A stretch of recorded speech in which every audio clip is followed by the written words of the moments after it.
Assalamualaikum warahmatullahi wabarakatuh.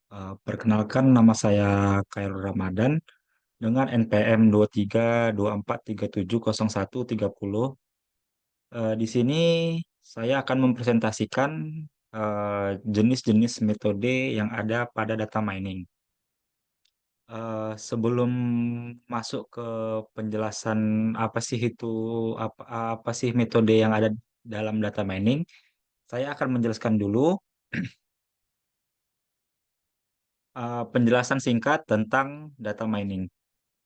Oke, data mining adalah proses mengekstraksi dan mengidentifikasi pola-pola yang berguna dan menarik dari sekumpulan data yang besar. Tujuan utama dari data mining adalah untuk menemukan informasi yang berharga dan wawasan yang dapat digunakan untuk pengambilan keputusan yang lebih baik. Proses ini melibatkan penggunaan berbagai teknik statik, matematika, dan kecerdasan buatan untuk menganalisis dan mempelajari data. Kemudian ada tahapan proses data mining. Yang pertama itu ada pemahaman masalah, yaitu mengidentifikasi tujuan, kebutuhan, dan kendala bisnis yang ingin dicapai melalui proyek data mining. Lalu ada persiapan data.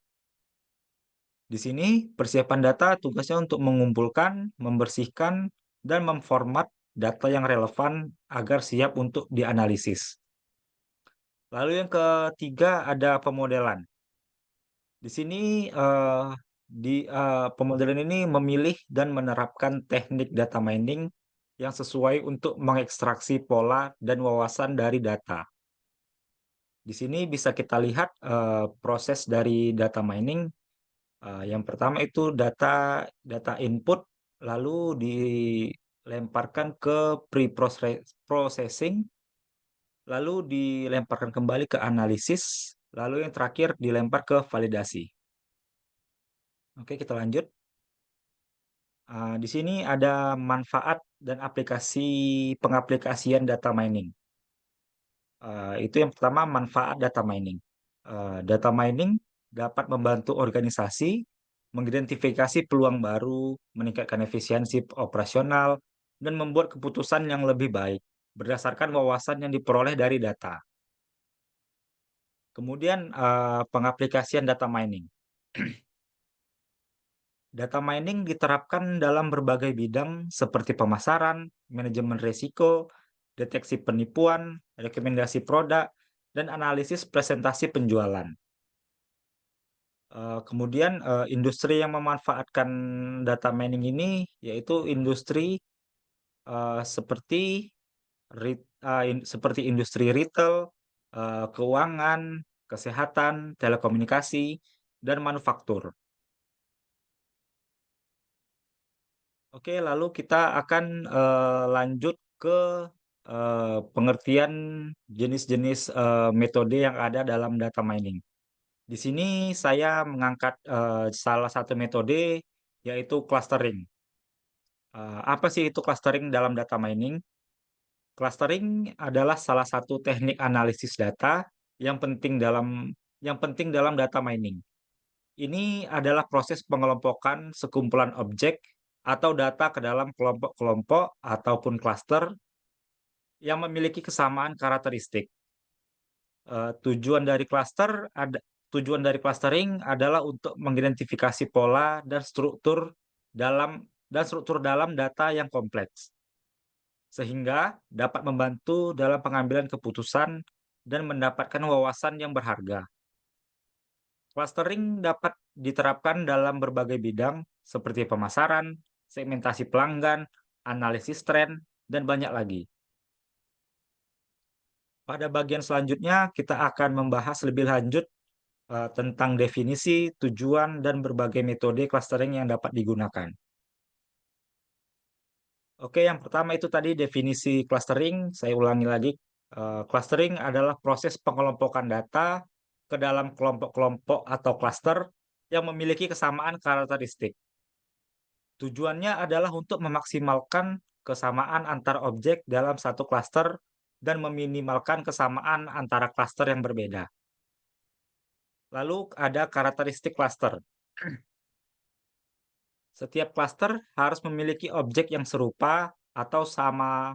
a- Setiap klaster harus memiliki objek yang serupa satu sama lain dan berbeda dengan objek di klaster lain. Klaster yang baik adalah klaster yang memiliki kepadatan yang tinggi, pemisahan yang jelas, dan bentuk yang kompak. Lalu ada peran clustering. Di sini clustering memainkan peran penting dalam data mining dengan membantu mengorganisi dan memahami data yang kompleks. Ini memungkinkan pengguna untuk mengidentifikasi pola, tren, dan struktur tersembunyi dalam data yang dapat digunakan untuk pengambilan keputusan. Oke, yang selanjutnya itu adalah tujuan clustering. Di sini tujuan clustering yang pertama adalah eksplorasi data. Clustering dapat digunakan untuk mengidentifikasi pola dan struktur dalam data yang kompleks. Ini membantu dalam memahami karakteristik data dan membuka wawasan baru. Lalu kedua ada segmentasi. Clustering dapat membantu dalam segmentasi data seperti segmentasi pelanggan, segmentasi pasar, atau segmentasi produk. Ini memungkinkan organisasi untuk lebih mudah memahami dan melayani kebutuhan pelanggan mereka. Lalu yang ketiga ada optimalisasi. Clustering dapat digunakan untuk mengoptimalkan proses seperti penempatan pusat distribusi atau pengalokasikan sumber daya. Ini dapat meningkatkan efisiensi dan mengurangi biaya. Lalu yang keempat itu ada prediksi.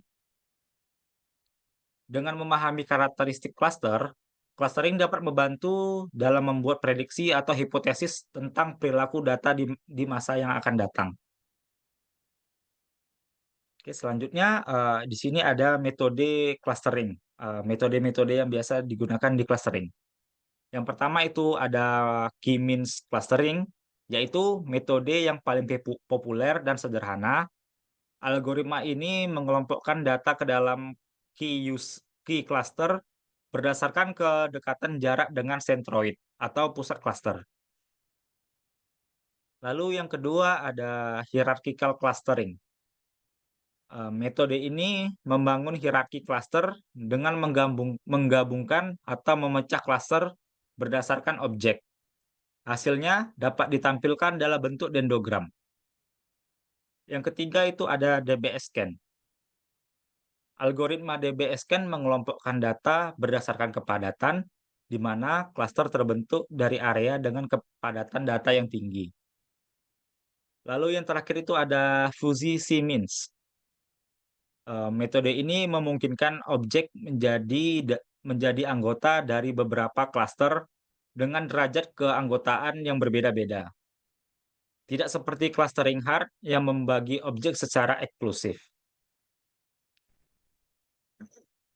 Oke, kita masuk ke eh, penjelasan tentang K-means clustering. Di sini K-means clustering ini memiliki 3 tahapan, yaitu inisialisasi, pengelompokan, dan pembaruan sentroid. Untuk yang pertama, inisialisasi. Pertama-tama tentukan jumlah cluster key yang diinginkan. Kemudian secara acak pilih key titik sebagai sentroid awal. Lalu yang kemudian pengelompokan. Setiap objek data ditugaskan ke klaster terdekat berdasarkan jarak Euclidean dengan sentroid.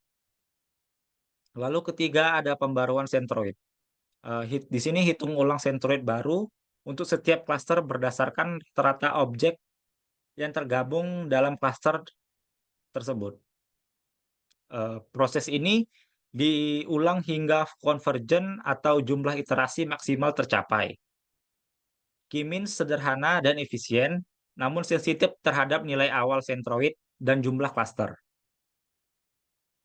Kemudian ada yang kedua yaitu hierarchical cluster. Untuk inisialisasi, setiap objek data dianggap sebagai klaster terpisah. Kemudian hitung matriks jarak antar klaster. Kedua itu penggabungan. Di sini dua klaster terdekat digabungkan menjadi satu klaster baru. Jarak antar klaster baru akan dihitung ulang. Lalu ada terminasi. Di sini proses penggabungan terus berlanjut hingga semua klaster tergabung menjadi satu atau mencapai jumlah klaster yang diinginkan. Ini hasilnya dapat ditampilkan dalam bentuk dendrogram yang memvisualisasikan struktur hierarki klaster. Eh, Hierarchical cluster cocok untuk data dengan struktur alami, namun sensitif terhadap outlier dan ukuran cluster. Kemudian yang ketiga itu ada DBS scan clustering. Yang pertama itu ada parameter epsilon. Tentukan jarak maksimum atau epsilon untuk mendefinisikan tetangga suatu objek. Kemudian ada jumlah minimum titik. Tentukan jumlah minimum objek yang dibutuhkan untuk membentuk suatu klaster.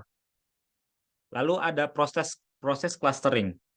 Algoritma akan mengelompokkan objek yang saling terhubung berdasarkan kepadatan tanpa perlu menentukan jumlah klaster terlebih dahulu.